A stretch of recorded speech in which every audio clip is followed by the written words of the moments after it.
비 봐라. 와. 비가 와서 좀 외로워 보이네.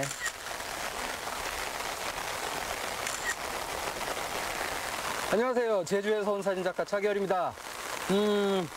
비가 엄청 오네요. 비행기 못 내리는 줄 알고 엄청 걱정했는데 잘 도착했습니다. 저는 지금 충청도에서도 굉장히 큰 도시 중에 하나죠. 청주에 와 있습니다. 옛것, 즉 과거, 그리고 현재, 젊음이 공존하는 도시 중에 하나입니다. 이 중앙공원 안쪽에 있는 성안길 쪽에 와 있고요. 청주의 이쪽 근처에 맛있는 맛집들이 정말 많다고 해서 찾아왔는데요. 이 비를 뚫고 또 얼마나 맛있는 곳들이 저를 기다리는지 찾아가 보시죠.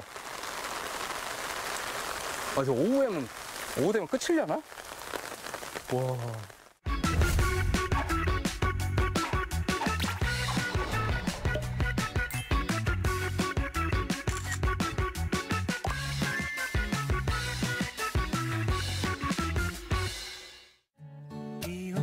청주 사람들이라면 아마 이 식당 모르는 사람을 손에 꼽을 정도라고 하는데요. 그만큼 오랜 세월 우리 곁을 함께 해왔다고 합니다. 1대 사장님 부부와 2대 사장님이 함께 문을 여는 맛집, 그 시작은 빵집에서부터였습니다. 62년도 돈 청주에 올 적에 돈이 한 푼 없어가지고 돈 5만 원 가지고 시작한 거야. 길거리 장사부터 시작해가지고 이렇게 된 거지. 저쪽은 처음에는 저쪽에서 하다가 일로 옮겼지. 그 당시 빵이 굉장히 유행했었어요. 그래서 그 당시 빵을 이렇게 만들었지. 크게 식빵 같이. 바게트 같은 거. 그렇지, 바게트. 그 당시에 온 사람들은 빵을 찾아. 그렇겠네요. 예. 빵 찾으면 뭐라 그러세요? 빵 달라 그러면. 빵을 나란다 그러지. 청주를 대표하는 빵집으로 자리 잡았던 맛집. 하지만 대형 프랜차이즈 베이커리들이 들어오면서 위기를 맞이하게 됐습니다. 그런 부모님을 돕기 위해 서울에서 사업을 하던 장남 조원상 대표가 나선 건데요. 그렇게 어느덧 2대 대표로 주방을 지킨 지 벌써 20년이 훌쩍 넘었습니다. 습도한 온도에 굉장히 민감하거든요. 그때 얼음물로 하고 있습니다. 겨울에는 더운 물. 근데 온도까지 원래 재야 되는데 올해 경험상 이제 온도는 안 재도 되고. 면은 이거 언제부터 이렇게 직접 뽑으신 거예요? 면 뽑은 지는 한 25년 정도 됐어요. 예, 아버님이 하는 방법을 제가 조금 개선을 했죠. 여러 번 면을 갖다가 겹쳐가지고 물리적인 힘을 줘가지고 뽑아내는 형식. 전에는 칼국수처럼 말아가지고 써는 형식. 지금은 압수하고. 정말 철저한 원칙주의자였던 아버지에게 배운 제면 기술. 그는 거기에 그치지 않고 더 나은 맛을 위해 연구에 연구를 거듭했습니다. 그러다 보니 이제는 아버지 못지않은 베테랑이 되었는데요. 이게 기계가 한 50년, 60년 된, 50년 된 기계예요. 저희가 옛날 빵집이었잖아요. 네. 근데 통신사가 이제 나오면서 30%에서 40% 할인해줬어요, 과거에는. 그러면서 동네 빵집이 다 이제 아웃됐잖아요. 거기서 살아남은 게 낙이고, 이제 요새 같은 반대로 동네 빵집 더 잘 되지 않습니까? 네, 저희는 그 시절에 빵에서 돈가스로 바꾸고, 모밀우동은 전통을 유지했고, 그런 과정이 우여곡절이 있었어요. 60년 넘게 청주의 터줏대감 맛집으로 자리매김해오다 보니 곳곳에 세월의 흔적들이 자욱하게 깔려 있습니다. 이 맛집에 사연이 없는 건 없다지만 이만큼 귀를 솔깃하게 하는 사연이 또 있을까요? 충주에서 결혼해가지고 일로 와서 장수했지. 만나는 동기는 그거야. 술 안 먹는 신랑. 술 안 먹는 그래서 날 택한 거야. 택한데 우리 이모가 날 좋게 봐가지고 중신했지. 그럼 지금도 약주는 안 하세요? 지금 약주 잘하지.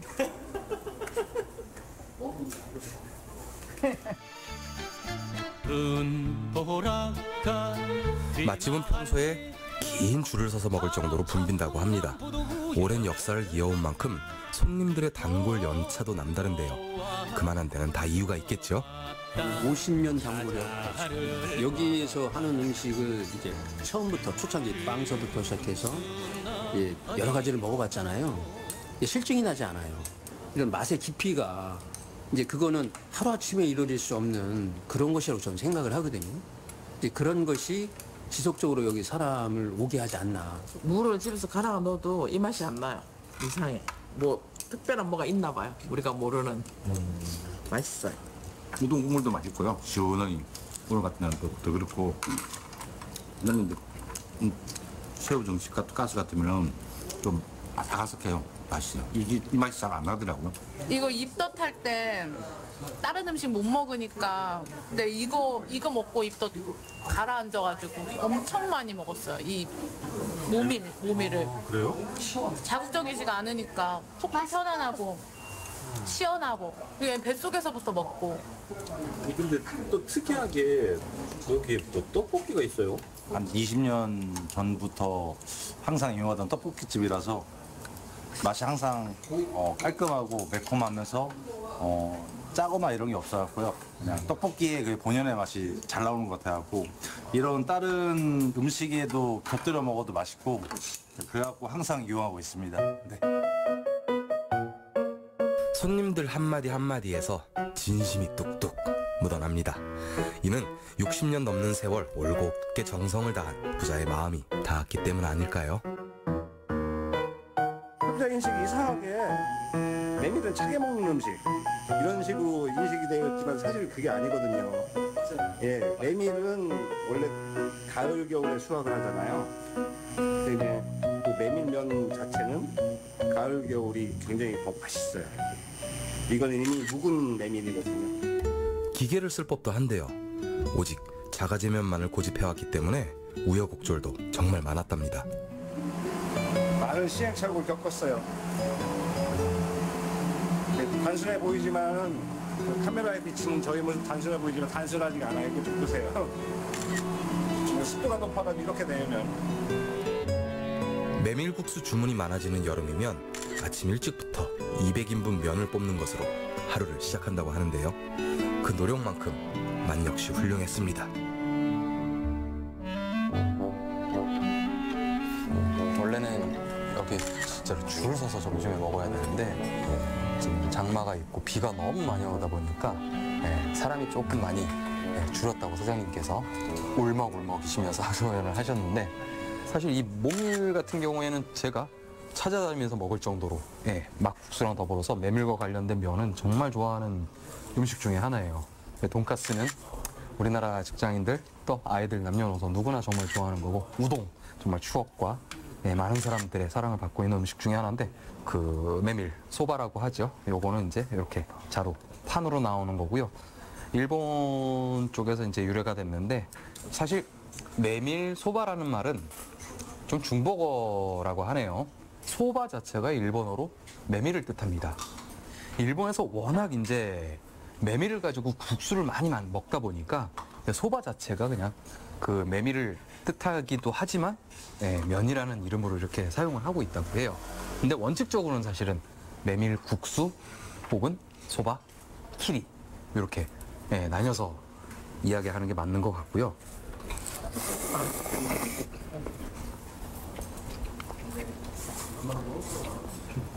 일단 면 얘기는 제가 다음에 설명을 드리고, 와 이거 국물 엄청나네요.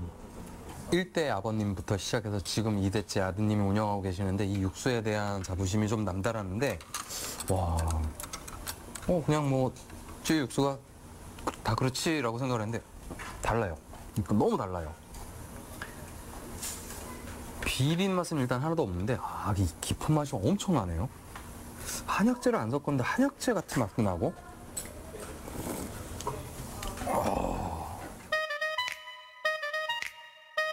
직접 우려내는 육수에도 남다른 정성을 쏟고 있는데요.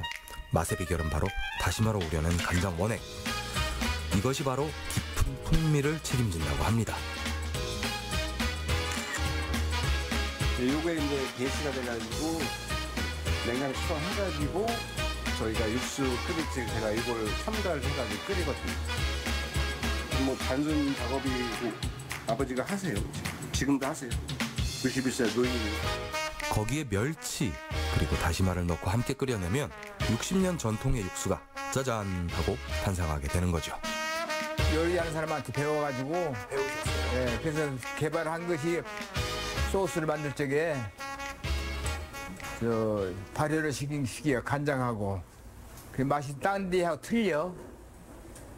어떻게 보면 비법이네요. 예, 비법이지. 지금 딴 데는 전부 사다 쓰는데 우리 안 그렇고 지금도 직접 또 하신다고요? 지금도 발효시키고 있지. 간장은 내가. 그 왜 아드님한테 물려주시지 왜? 아니 그래도 해 그대로 줘야지. 다 물려줬어. 이제 일 못해. 나 90인데 지금 이제.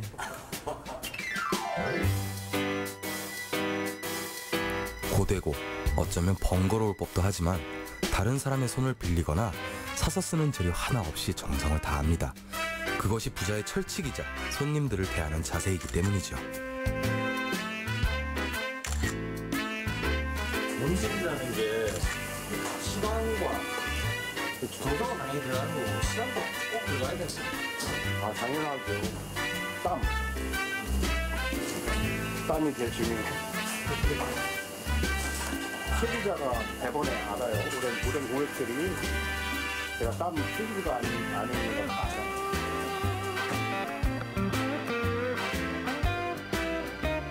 빈틈 하나 없이 정성과 땀방으로 꽉꽉 채운 맛.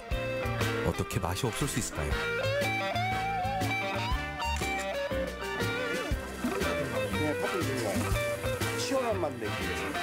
집에서도 팥불을 써도 네, 그럼 육수 끓이죠. 팥불이 깨끗하게 씻어가지고 팥불이하고 멸치하고 다시마 쓰시면 돼요. 버리는데. 그러니까 버릴 수도 없어요. 그 한의학 쪽으로도 팥뿌리가 무슨 뭐 한의학제 중에 하나죠. 있어요. 네. 그거 모르세요 감독님? 몰라서 다 버렸어요. 수육할 때 그 양파 껍질째로 넣어야지 비린내 싹 잡아요. 그거 모르셨어요? 까고 넣어야지. 아이 무슨 소리예요? 그 저기 유명한 그 아저씨 프로 한번 보세요. 우리 방송도 유명한데. 나가서 저기 가는데 피시고. 내가 제일 잘 나가. 뜨거운 물에 삶아낸 메밀면은 쫄깃하고 차진 맛을 위해 냉수 마찰로 정신을 바짝 들게 해줍니다. 그래야 메밀면 정석의 맛을 느낄 수 있는데요. 내가 제일 잘 나가. 제일 잘 나가. 면도 직접 뽑는 거 아시죠? 이거 면 뽑아낼 때 그 물어봤더니 메밀의 함량이 약 50% 정도 된다고 해요. 엄청 많이 들어가는 거예요. 50%면. 근데 지금 여기다가 그 비싼 순메밀까지 섞어서 50대 50비율로 맞췄어요. 그래서 그런지 그 쫄깃쫄깃하고 찰긴 맛은 없는데 메밀은 원래 글루텐이 없어갖고 그 100% 메밀면으로 하면은 뚝뚝뚝뚝 끊어집니다. 근데 그 비율을 정말 정확하게 맞추신 것 같아요.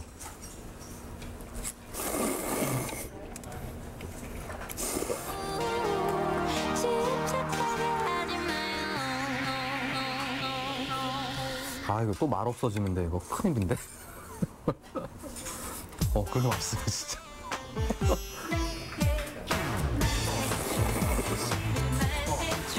야 진짜 국수가 엄청나네 진짜.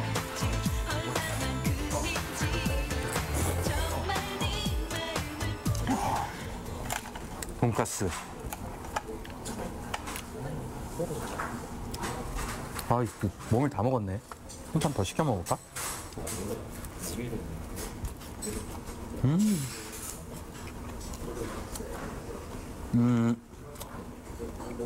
맛있어요. 이 돈가스가 우리나라에는 이제 일제강점기 때 일본을 통해서 들어왔는데 이 돈가스가 원래는 일본 음식이 아닙니다. 그 어원을 따져보면은 돈은 한문으로 이제 일본어로도 그러하고 돼지고기를 뜻하고요. 가스는 영국의 커틀렛.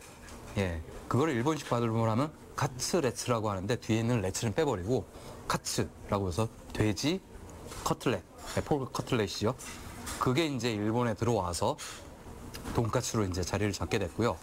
영국의 커틀렛도 사실은 그 이전의 역사를 살펴보면은 오스트리아에 있는 슈니첼이라고 하는 고기를 얇게 펴서 밀가루 옷을 입혀서 튀겨낸 요리.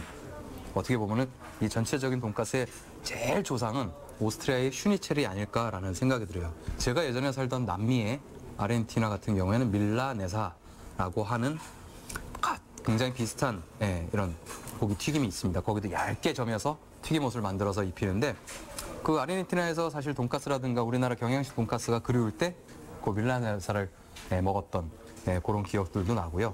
아무튼 뭐가 됐든 일단은 맛있으면 다 좋은 것 같습니다. 돈가스는 이대 대표 조원상 씨가 젊은 세대 손님을 유입하기 위해 선택한 신메뉴였습니다. 역시 엄선한 한돈만을 사용한다고 하는데요. 오랜 세월 함께해온 직원들이 자부할 수 있다고 합니다. 여기 오래됐어요. 얼마나? 여기 10년 됐어요. 네. 사장님 어떠세요? 같이 이렇게 일하시는 아유, 우리 사장님 엄청 좋으시죠. 그래도 막 어떤 맛을 내는 데는 되게 고집이 있으실 것 같던데. 그럼요. 아주 재료 쓰는 거 이거지. 재료 쓰는 거. 아주 우리 사장님.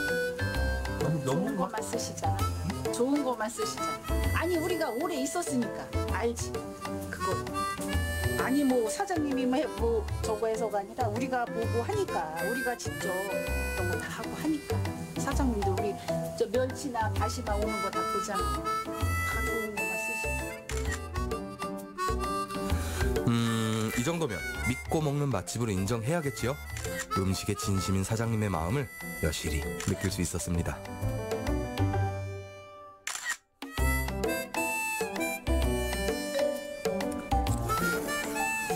우동도 직접 재면하시는데 일단은 비주얼적으로 봤을 때 이 집 우동 특이하네요. 그 일본식 우동하고는 좀 다르게 면이 생각보다 많이 굵지는 않습니다. 고소하시는 방법도 있고 직접 재면하시는 방법도 있고 제가 알고 있는 오래된 한국식 국수집 그 우동집 가보면은 우동면이 이렇게 칼국수 정도 굵기 정도밖에 안 되는 것 같아요. 저는 사실 개인적으로 요 우동을 좋아하거든요.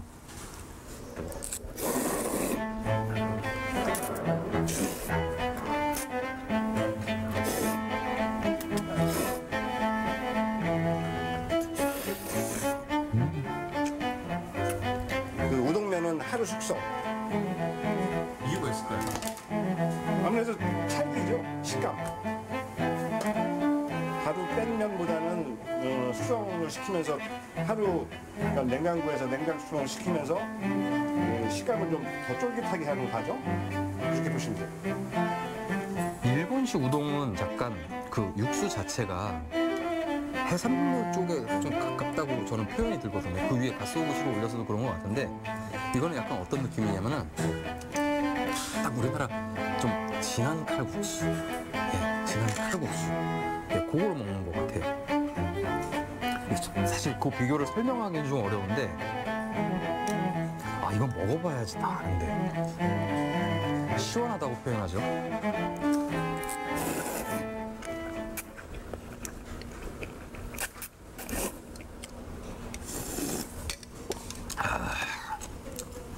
엄청 맛있네요. 되게 60년 정도 된 오래된 식당이잖아요.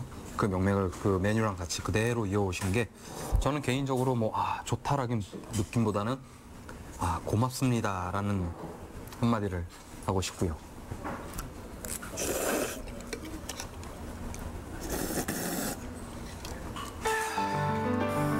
화려하지는 않지만 맛집은 60년 넘게 한결같은 맛으로 그리고 정성으로 손님들의 추억을 지켜왔는데요.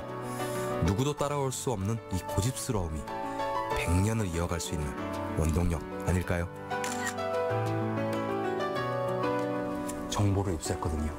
제가 여기 큰 누님께서 근처에 엄청 또 유명한 떡볶이집을 하신대요. 다행히 맛집과 얼마 떨어지지 않은 곳에 위치해 있었는데요. 다 팔린 거 아니에요? 다 팔렸어요? 아니 있어요. 했는데. 그래요? 아까 전에 거기 네네. 고생 아니셨어요? 큰 누님이셨어요? 그렇구나. 근데 다 팔린 거 아니죠, 진짜? 아니요, 제가 한 그릇 해드리면 돼요. 그래요? 네, 해드릴게요. 이건 뭐예요? 이건 제가 이제 엄마가 고추 다리기를 항상 이렇게 가을에 만들어요. 그래서 이제 이거를 떡볶이에 넣는 재료예요. 이거요? 이게 제일 핵심이에요. 엄청 중요해요. 엄청 중요한데 엄청 맵지 않아요? 아, 매워요. 청양초하고 소고기 싹 갈아서 넣기 때문에 엄청 맵죠. 근데 요새 젊은 분들은 매운 걸 좋아하니까. 일상에 정말 매운맛 없이 순한 맛이었던 저에게는요, 꽤나 큰 도전이었습니다. 진심이에요. 친정표 매콤 살벌 고추 다진 양념으로 추억의 매운맛을 선보이고 있는 분식집. 이미 소문난 청주의 명물이라죠. 쌀떡하고 틀린 밀떡은 양념이 금방 배요. 그래서 이제 어떤 분은 금방 하시는 걸 좋아하고 어떤 분은 푹 양념 밴 걸 좋아하시는데 그래도 이렇게 많이 안 하고 소량씩만 해갖고 그때그때 해드리면 더 좋을 것 같아서 요즘 그렇게 하고 있어요. 그래서 오늘은 또 손님들이 밀키트를 또 더 많이 사가시는 것 같아갖고 밀키트도 하세요? 네, 밀키트도 이제 하기 시작했어요. 추억의 맛에다가 요즘 취향을 조금씩 더하면서 트렌드에 앞장서고 있습니다. 야, 이 땡초 청양고추라고 하죠? 직접 만든 소스를 정말 이만큼 퍼서 넣으시더라고요. 근데 맵지 않고 칼칼하게 맛있다고 하니까 제 매운 걸 사실 잘 못 먹는 편이긴 한데요. 그래도 먹어보겠습니다. 이야, 오뎅도 엄청. 이건 싸 먹어야겠다. 오뎅 떡볶이 쌈. 생각보다 맵지 않을 것 같은데 좀 먹어보겠습니다. 이렇게 오뎅 떡볶이 쌈.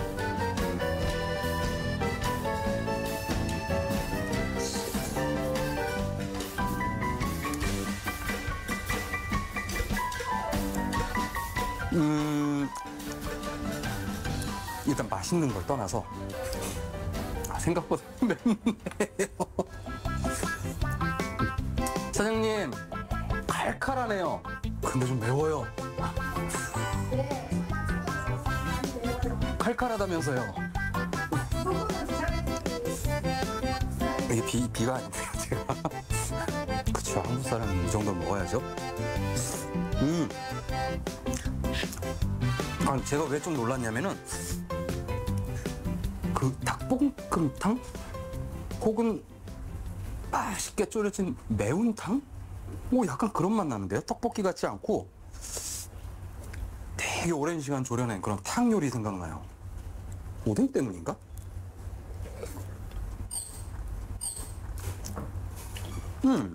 약간 해산물 볶음맛 나는데? 자, 이거 육수는 뭘로 씁니까? 신상에서 멸치 육수 갖고 와요. 그래서 그런지 그 약간 되게 깊은 해산물 맛 나네요. 네, 해산물 말도 났고 아마 소고기 향도. 네, 맞아요. 그것도 나고요. 오, 우리가 조금 들어가니까 아무래도. 되게 독특하네요. 네. 감사합니다. 오, 맛있습니다. 우리나라의 떡볶이의 시초는 원래는 이제 쌀떡볶이였죠. 예, 신당동 쪽에 있는 떡볶이였는데 예전엔 사실은 궁중에서도 맵지 않게 궁중 떡볶이를 먹었고요. 지금은 누구나 다 즐길 수 있는, 남녀노소 즐길 수 있는 가장 간편하고 또 맛있는 그런 간식이자 또 식재료, 음식이 아닐까 그런 생각이 드네요. 이렇게 비 오는 날 칼칼한 떡볶이 어울립니다.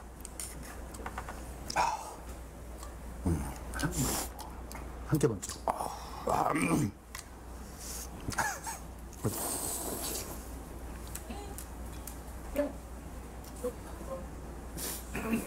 네, 비슷한 맛. 맛있다. 그죠? 근데 좀 매워. 그래서 안주로 먹으면 좋을 것 같아. 많이 먹는다.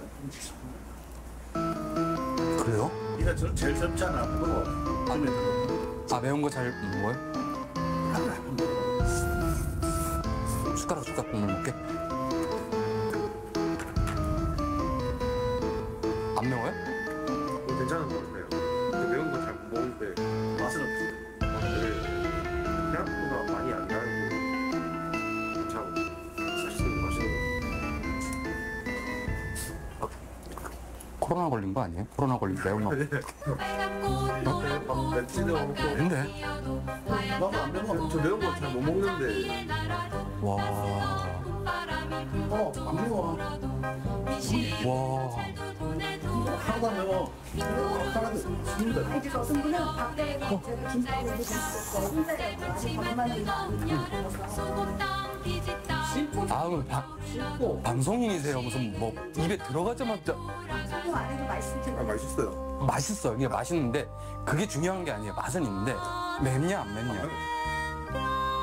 나의 배신감이 어떻게? 안 맵다 요즘. 그럼 소금 찌개 맛이 난다고. 찌개만. 그래도 맵다 그런 사람들 있죠. 맵다는 있죠. 그죠? 그렇게 많이 못 드시네 매운 거를. 내 편 하나도 없어요 여기. 됐어요. 그만해요. 네 고맙습니다. 반갑습니다. 저 가볼게요 이제. 비행기표. 제 냉장고에 복숭아 주스 왜 파는지 알았어 내가. 그거 파는 집들 다 매운 거 하는 집들이에요. 다 매운 거. 그거 방송에서 얘기하면 안 된다니까요. 복숭아 음료. 저 이거 배웠어요 제가. 이런 거 말하면. 매운 입을 달래가면서라도 먹고 싶은 칼칼한 떡볶이. 이제는 우리 일상에서 하나의 장르가 됐다고 할 수 있겠죠. 떡볶이 같은 음식은 사실 이렇게 막 화기애애하게 농담도 하면서 이렇게 먹는 맛이 있는 것 같아요. 그만큼 되게 추억을 좀 떠올려주는 맛이라고 생각을 하고요. 저는 사실 도시라서 와 뭐 도시 별거 있겠어? 큰 도시다 보니까 하는 청주에 와서 오프닝 때 얘기했던 거 혹시나 기억하실런지는 모르겠는데 젊음과 그 다음에 과거 이 두 개가 잘 복합적으로 어우러져서 공존하는 도시. 사실 그거를 맛에서도 느낄 수가 있었고 그러면서 그게 끊어지는 게 아니고 맥이라는 이름으로 계속 청주의 모든 것들이 발전해 나가고 그 다음 음식에도 쭉 연결이 돼 나가는 그런 느낌을 받을 수 있었습니다. 감사합니다. 잘 먹겠습니다. 하지만 청주의 내 편은 하나도 없어. 밥 말아 먹으면 맛있겠다. 근데 이거 진짜 분식 같지 않고요. 되게 맛있는 요리 같아요. 찌개 약간 쪼라든 찌개 아까 그렇게 표현했거든요 제가.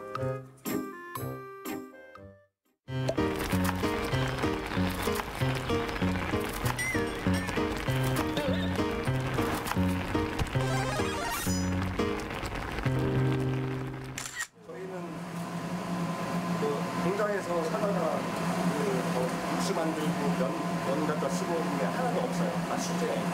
그러네요 진짜. 저희가 증명하고 있습니다.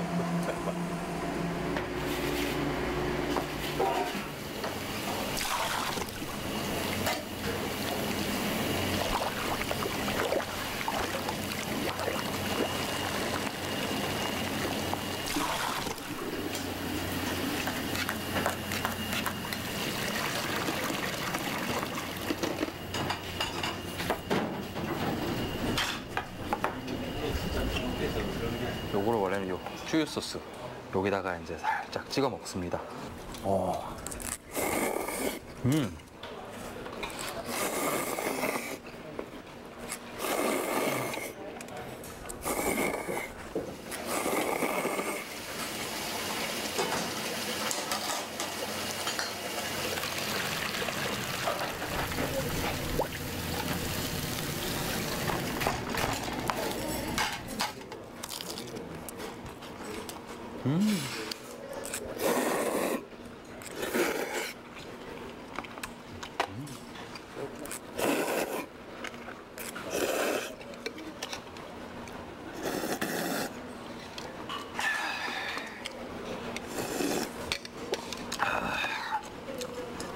엄청 맛있네요. 포근하네요. 여름이잖아요. 여러분 안녕하세요. 충북을 사랑하는 여행지기 이주혁입니다. 매번 충북의 아름다운 곳곳을 다니다 보니까 매주 이 시간이 기다려지는데요. 오늘은 드디어 충북의 중심 청주를 찾았습니다. 제가 청주에 온 게 벌써 몇 년 만인지 모르겠는데 그 사이에 꿀잼 도시라고 불리더라고요. 오늘은 어떤 재미가 숨어 있을지 제가 파헤쳐 보겠습니다. 오늘도 함께 해주실 거죠? 같이 가시죠. 출발!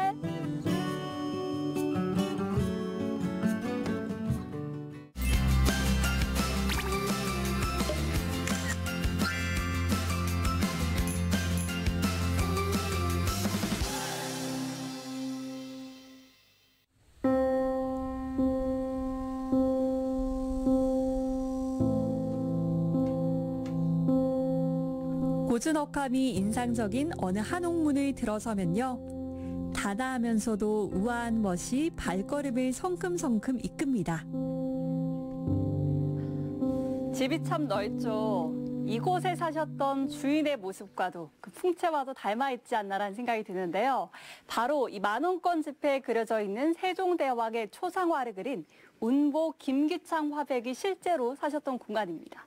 그래서 운보의 집. 이 당신의 화풍에 나와 있듯 이 우리것을 되게 좋아하셨나 봐요. 그래서 전통 가옥 양식 그대로 지어진 집입니다. 실제로는 처음에는 그 우양 박내연 화백, 이 아내분과 같이 살기 위해서 지었다고 하는데 짓는 사이에 아내분이 먼저 작고하셨다고 해요. 그리고 결국에는 혼자 사시게 된 건데 그래서인지 정원도 잘 갖추어져 있고 넓게 멋지게 지어진 집인데도 쓸쓸함이 느껴지는 것 같습니다. 그럼에도 방문자인 저로서는 멋진 전통 가옥 양식 그대로 지어진 이 집이 멋지게는 느껴지네요. 우리나라 100대 정원에 선정된 운보의 집은 고 운보 김기창 화백이 자연을 벗삼아 작품 활동에 전념하던 곳인데요. 여전히 그의 따스한 체온이 곳곳에 느껴지는 듯합니다.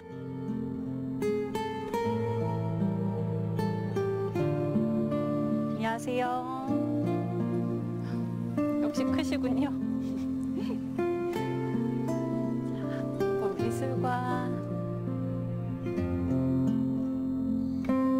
청각장애를 딛고 이겨낸 고 운보 김기창 화백은 한국화의 새로운 경지를 개척한 미술계 거목으로 알려져 있는데요.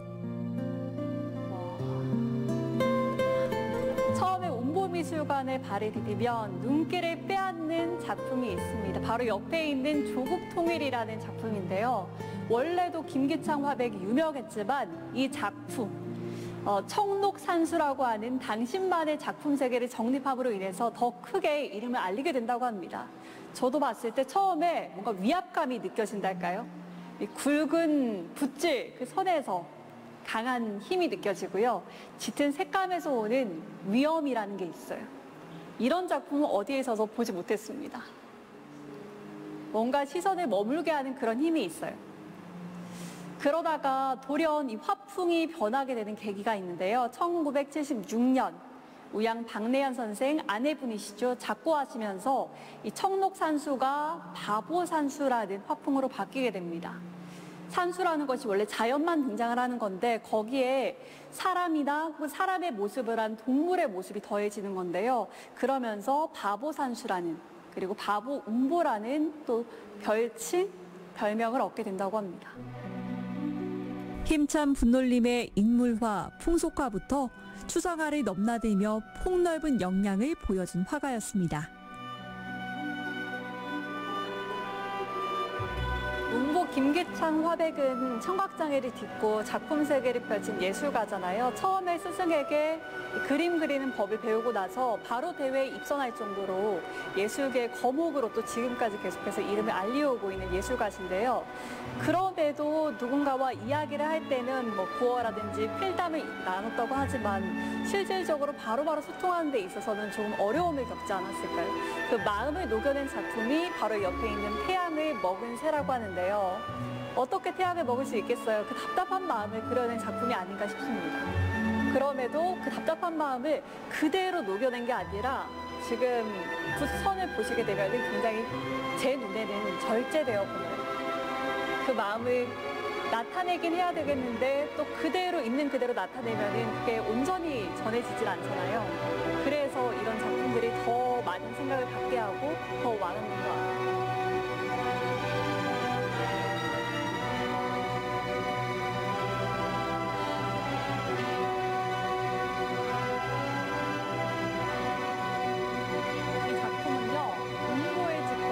미술관에서 계속해서 등장했던 인물, 우양 박내연 화백의 작품들입니다. 뭔가 독특한 화풍이 느껴지죠. 이분도 이 운보 선생과 마찬가지로 변화를 두려워하지 않고 도전을 시도하며 변화했던 화백 중에 한 분이신데요. 저는 이분의 작품이 더 조금 흥미롭게 다가왔던 점이 네 자녀의 어머니이자 또 청각장애를 앓고 있는 남편의 아내이자 또 예술가로서의 삶을 살았다는 게 정말 바쁘실 것 같기도 하고 또 당대 시대적 상황에 그 어려움에도 굴하지 않고 예술가의 삶을 끊임없이 펼쳤던 정말 멋진 분이라는 생각이 들더라고요. 그런 면면들이 작품들에 녹아들지 않았나라는 생각이 듭니다. 제가 무어라 형용할 수는 없겠지만 여러분들이 직접 오시거나 찾아보시면 충분히 느끼실 수 있을 것 같습니다. 부부의 예술혼이 내려앉은 운보의 집. 괜스레 마음이 평온해졌습니다. 이 작품은 누구의 작품일까요? 바로 운보 김기창 화백의 작품이라고 합니다. 80살을 바라보는 그 노후에도 작품 활동에 매진했다고 하는데요. 운보의 집에서 한 아주머니가 청소하시는 그 모습에서 영감을 받아 대걸레를 예술 작품 활동의 한 재료로 사용했다고 합니다. 이렇게 노후에는 선과 점으로 이루어진 아무 꿈이 없는 수묵화로 미술 인생의 마지막 한 장을 장식했다고 하네요. 이렇게 한 곳에만 머무지 않고 계속해서 끊임없이 변화를 시도했다고 해서 한국의 피카소라고 불렸다고 합니다. 대단하죠? 소리 없이 마음을 울리는 운보의 집엔 여전히 거장의 숨결이 깃들어 있습니다.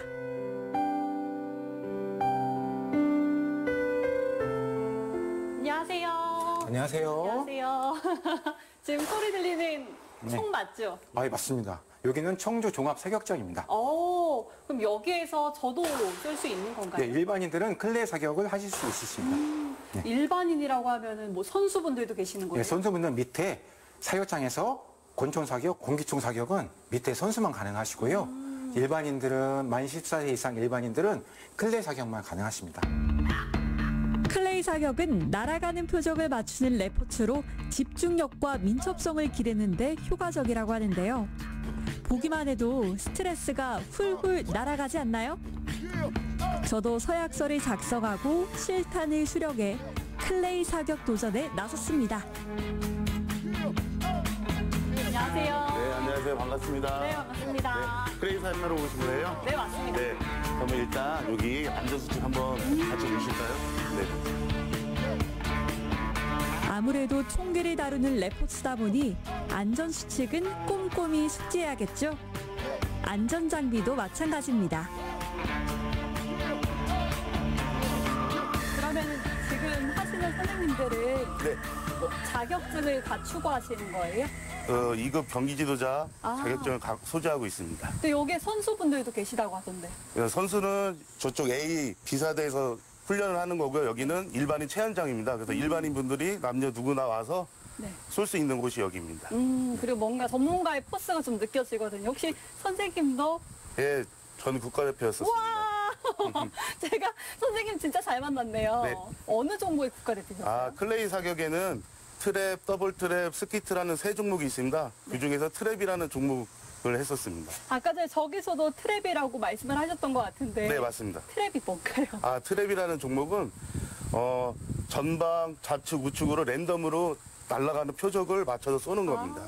네. 사격이라는 게 사실은 어릴 때 접하기가 어려운 스포츠잖아요. 네, 맞습니다. 선수분들은 어떻게 하다가 선수의 길로 좀 들어서시는 편인가요? 아, 저 같은 경우는 학교에 사격부가 있어서 이렇게 접하게 됐습니다. 사격부가 있어서. 일반인 분들도 레저 스포츠 하러 왔다가 뭐 선수 한번 해보고 싶어요, 도전하고 싶어요라고 하는 분들도 계시나요? 예, 많습니다. 네. 그래서 이거를 취미라 하실 때에는 네. 선수 등록을 하신 다음에 그 다음에 총기를 구매하시고 그 다음에 이제 이용하실 수 있습니다. 제가 여쭤본 게 볼링도 처음에 취미로 시작하셨다가 네. 프로로 이제 데뷔하시는 분들 계셔가지고. 네, 네, 맞습니다. 사격도 마찬가지예요. 예, 사격도 또 동일합니다. 클레이 사격, 초보자도 겁낼 필요 없습니다. 이렇게 옆에서 전문가가 친절하게 가르쳐 주시거든요. 판은 2발을 넣어드릴 겁니다. 한 피족당 1발씩이고요. 세게 닫고 어깨 견착하시고 꽉 잡고 볼 대보세요. 최대한 앞으로 준비됐으면 크게 아라고 해주세요. 네. 조금만 더 따라 올라가 보세요. 한 번 더. 그렇죠. 와, 맞췄어요. 꺾어보세요. 저는 생각도 못했던 충격이라서 말을 잃었어요. 깜짝 놀랐어요. 네, 깜짝 놀라셨겠지만 제가 다음부터는 잡아드릴 테니까 겁먹지 말고 표적에 집중하고 쏘시면 됩니다. 나중에는 혼자서도 쏠 수 있겠죠? 그렇죠. 계속 반복 투자를 하다 보면 네. 가벼워질 겁니다, 총이. 지금 처음이시다 보니까 긴장도 많이 하시고 그래서 네. 그렇지만 조금 자주 오시면 가벼워질 겁니다. 얘랑 몸싸움하는 느낌이에요. 네, 그렇습니다. 주먹다짐하는 느낌이에요. 저의 실력인지 선생님의 실력인지 모르겠지만 쏘는 것마다 백발백중. 어느새 묵직한 손맛이 짜릿함으로 다가왔습니다. 네, 아주 잘하고 있습니다. 선생님이 방향까지 잡아주신 거예요? 아닙니다. 저는 들어주기만 한 겁니다. 신기하네. 선생님이 잡으면 맞추고 네. 제가 혼자 하니까 안 맞고. 네, 맞습니다. 맞다고요. 탕탕 소리가 울려 퍼지는 청주 종합사격장. 버위타파에도 그만이라죠? 회사에서 스트레스 많이 받는 분들 또는 연인들 오시면 표적 깨진 거에 대한 그 쾌감이라고 할까요? 스트레스가 좀 많이 풀릴 겁니다. 팡팡 쏘시면서 스트레스도 팡팡 날리시고요. 맞추는 쾌감도 느껴보세요. 청주 종합사격장으로 놀러오세요.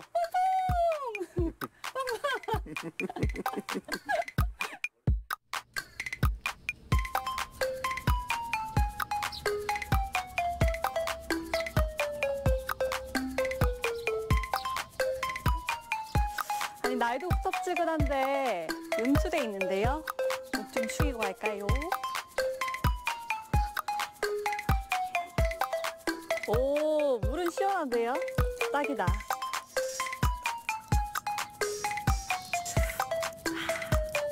이걸 뭐라고 해야 될까요? 안녕하세요. 네, 안녕하세요. 아, 초수를 지금 체험하셨네요. 맛이 어때요?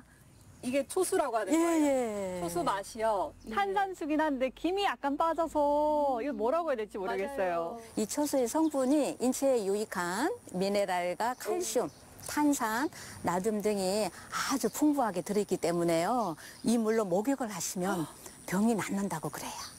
그래서 1444년에 발견된 초수인데 세종실록 지리시나 조선시대 때의 시리서인 신정동구 여지 성남에 보면은 고려 때부터 여기가 초자은소라고 불렸다고 그래요. 그래서 초는 그 산초나무 톡 쏘는 그런 초자거든요. 그러니까 후추처럼 톡 쏘는 맛이다. 그러면 청량감이 매력적이겠죠. 그래서 여기에 있는 물은 마시기도 좋지만은 목욕을 하면 병이 낫는다 이런 기록이 있습니다. 피부병, 눈병 이런 데 특히 효염이 컸다고 해요. 그래서 세종대왕께서 여기에 오셔서 치유를 하시고 정사도 보셨습니다. 근데 여기 약수터만 있는 게 아니라 옆에 예. 보니까 한옥들도 진짜 많더라고요. 예, 저것이 세종대왕께서 1444년에 여기 오셔서 121일여 동안 머무르시면서 사용했던 행궁입니다. 그럼 말씀하신 행궁이라는 게 네. 일반적으로 뭐 경복궁이나 이런 궁이랑 같은 건가요? 임금님께서 머무른다는 그런 장소의 의미는 같은데요. 행자는 움직일 행자, 궁자는 궁궐 궁자. 그래서 임금님께서 궁이 아닌, 궁궐이 아닌 외부에 온천을 가신다든가 또 숲, 사냥을 가시면 숲속에서 기거를 하시게 되죠. 그럴 경우에 임시 머무는 거처를 마련하는 것을 행궁이라고 합니다. 조선의 왕이 궁 밖을 나서 행궁을 짓고 머무는 건 기록에 남길 정도로 드문 일이라고 하는데요. 세종대왕의 초정행궁 121일간의 이야기를 천천히 들여다볼까요?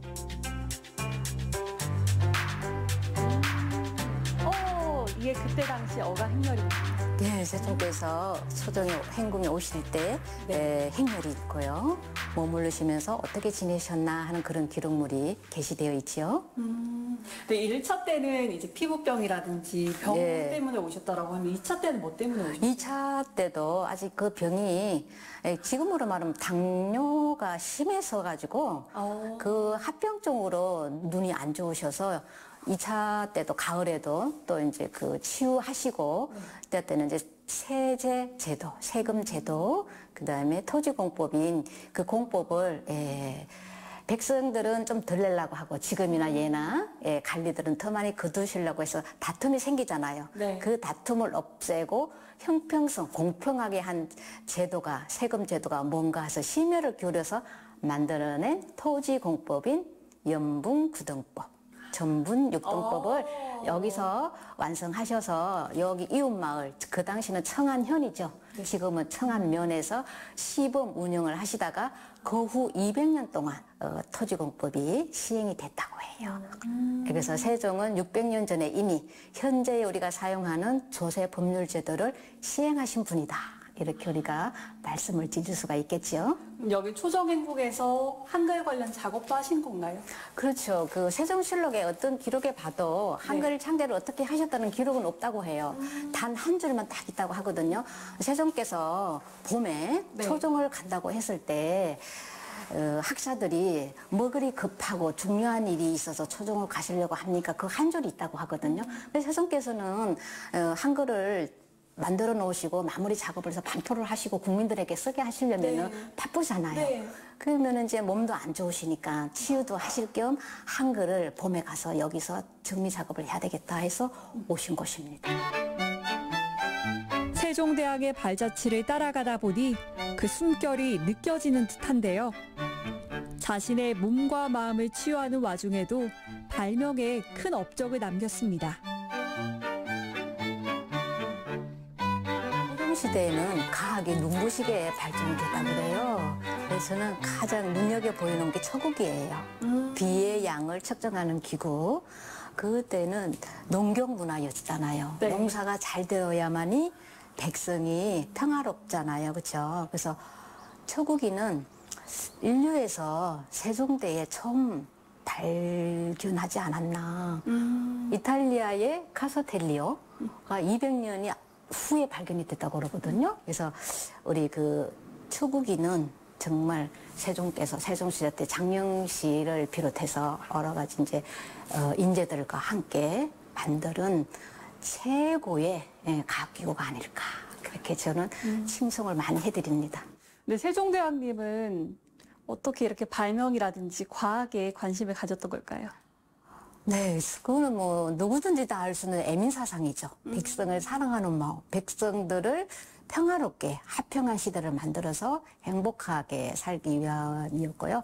세종대왕은 공부를 너무 많이 해서 그런지 모르지만은 과학에, 음악에, 또 한글에 그 조예가 깊으셨던 분 같아요. 그래서 르네상스, 조선의 르네상스를 이루신 임금님이다. 이렇게 말씀까지 하시죠. 뭐 한 가지를 이루는데도 진짜 많은 시간이라든지 노력이 필요하잖아요. 근데 예술에도 또 과학에도 뭐 인문학에도 굉장히 관심이라든지 또 수준도 높으시던 것 같아요. 그렇죠. 그러니까 본인이 부친인 태종께서 아들이 너무 책을 많이 읽어서 건강이 안 좋으니까 걱정이 되시니까 신하들에게 세자 방에 있는 책을 다 치워라 이렇게 명을 내리셨잖아요. 그런데 평풍대에 한 권이 딱 남아 있었던 거예요. 그 책을 수백 번을 읽었다라는 일화가 전해져 내려오고 있죠. 세종대왕 그리고 초정행궁의 이야기는 미디어 아트로 구현해 보다 생동감 넘치게 감상할 수 있는데요.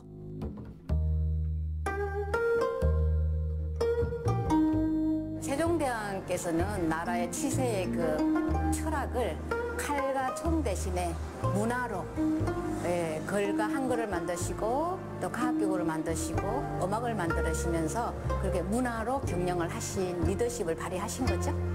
그래서 택배 형성대를 이루신 것도 성군이라는 말씀도 들으시고 또 가족을 얼마나 사랑하셨고 백성을 얼마나 사랑하셨나 그런 것도 생각을 해봤어요. 왜 친전에 미디어 아트가 있나 했더니 아무래도 예술의 조예가 깊다 보니까 문화왕. 그렇죠.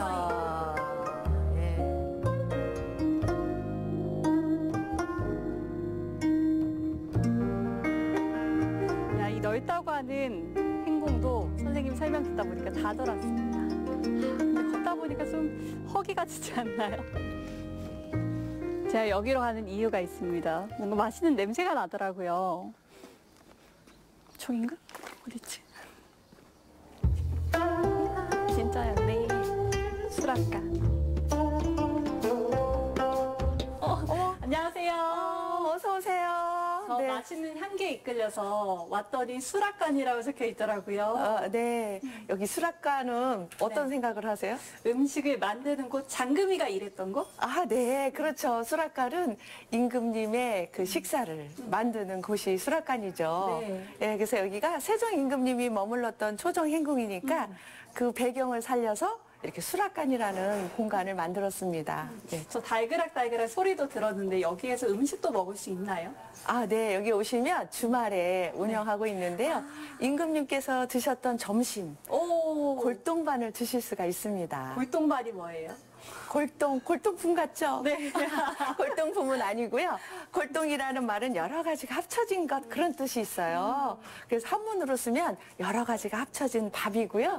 우리 한글로 얘기하면 그냥 비빔밥이에요. 아, 근데 예전에는 골동반이라고. 네, 임금님이 드시는 거는 골동반이라고 아, 불렀어요. 용안 부르듯이. 네, 그렇죠. 네. 저도 하나 먹어볼 수 있을까요? 아, 그럼요. 네. 네. 들어가실까요? 네. 초정 행궁을 찾은 숙박객과 관광객들을 위해 마련한 궁중 음식 체험. 저도 이 순간만큼은 왕이 되어 봤습니다. 오시느냐고 더우셨을 테니까 우선 초정 약수로 만든 동치미를 드셔보실까요? 시원하게? 동치미를 먼저 한번 드시는 이유가 있나요? 아, 이제 밥을 먹어야 되니까 소화를 돕기 위해서. 동치미가. 예, 그리고 또 새콤한 맛이 나니까 입맛을 돋궈주는 그런 효과도 있죠? 네. 네. 또 여기 골동반 식당 안에서 또 특별한 게 있을까요? 특별한 거는 이렇게 또 초정수로 담은 백김치. 또 이거는 후식으로 드시는 건데 임금님께서 드셨던 여름철 한방 음료가 되겠습니다. 여름철이 되면 이렇게 더위가 심하니까 갈증이 심하게 되죠. 네. 그래서 갈증을 먹게 해주기도 하고 또 배탈이 나기도 합니다. 그래서 오메가 들어서 배탈이 나지 않도록 하기도 하고 장을 건강하게 해서 여름을 건강하게 날 수 있는 그런 한방 음료가 되겠습니다. 이렇게 드실 때 지금 노란색 지단을 가운데 놨는데요. 네. 예, 노란색은 이 세상의 중심입니다. 땅을 뜻하고요. 그래서 노란색을 가운데다 놓고 우리 오방색이라고 얘기하는데요. 이 비빔밥에는 5가지 색깔도 다 들어있고요. 네. 또 대표되는 거 잎을 먹는 나물, 취나물, 열매를 먹는 나물, 오이나물, 그리고 뿌리를 먹는 무와 도라지, 네. 그리고 줄기를 먹는 나물, 고사리, 그리고 그 곡류로 쓴 청포묵. 이거 녹두를 이용해서 네. 만든 묵인데요. 이 그 녹두라고 하는 것은 음식이 변하면 바로 이게 변합니다. 쉽게 잘 변하는 특성이 있는데요. 만약에 청포묵이 변했다, 그러면 다른 나물이 변했다라는 걸 알 수가 있습니다. 그래서 그리고 임금님의 그 비빔밥에는 반드시 청포묵과 부각을 올립니다. 그리고 달걀. 그래서 단백질을 보강해주는 그런 역할을 합니다. 네. 그리고 여기 오늘 약고추장으로 비벼 드실. 약고추장. 네. 이것도 초정 약수가 들어간 거예요? 약수는 아니고요. 저희들이 직접 담은 고추장을 꿀을 넣어서 볶은 고추장이 되겠습니다. 그래서 우리가 약자가 들어가는 음식은 꿀이 들어간 음식인데요. 약밥이라든가 약과라든가 약고추장. 그러니까 옛날에 꿀은 약이었었거든요. 약고추장, 약이 되는 고추장이죠. 이제 알았으니까 됐죠. 네, 얼른 드셔보세요. 상공마마. 임금님 수라상이라고 했는데 너무 단출한 거 아닌가요? 아, 마마. 점심은 마음의 점을 찍는 것이 점심이옵니다. 그래서 한 그릇에 먹을 수 있는 요리를 차립니다. 직무 중이기 때문에 간단하게 먹을 수 있는 요리를 한 그릇에 드시는데요. 이때 국수라든가 만둣국이라든가 비빔밥이라든가 떡국이라든가 그래서 한 그릇에 얼른 드시고 직무를 보십니다. 12첩 반상은 아침과 저녁에 2번만 드십니다. 아침 저녁에 12첩 반상을 드시는 분이라면 점심때 이 한 그릇 가지고 괜찮을까요? 아, 그럼요. 뭐 하루 종일 임금님께서 밥만 드시면 어떻게 하십니까? 직물은 언제 보십니까? 또 많이 너무 먹으면 또 어떻게 되겠습니까? 뚱뚱해지겠죠? 뚱뚱해지겠죠? 비빔밥은 영양학적으로 균형이 맞고 보기 아름다우며 먹기도 간단해 웰빙 음식으로 손색 없는데요. 맛 역시 엄지척이었습니다. 서 작가님도 늘 혼자 드시잖아요. 여러분 한 입 드세요. 아, 맛있습니다, 여러분.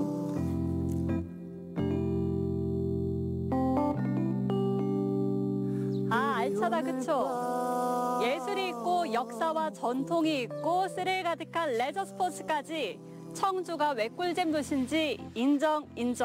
여러분도 느끼러 청주로 오시죠.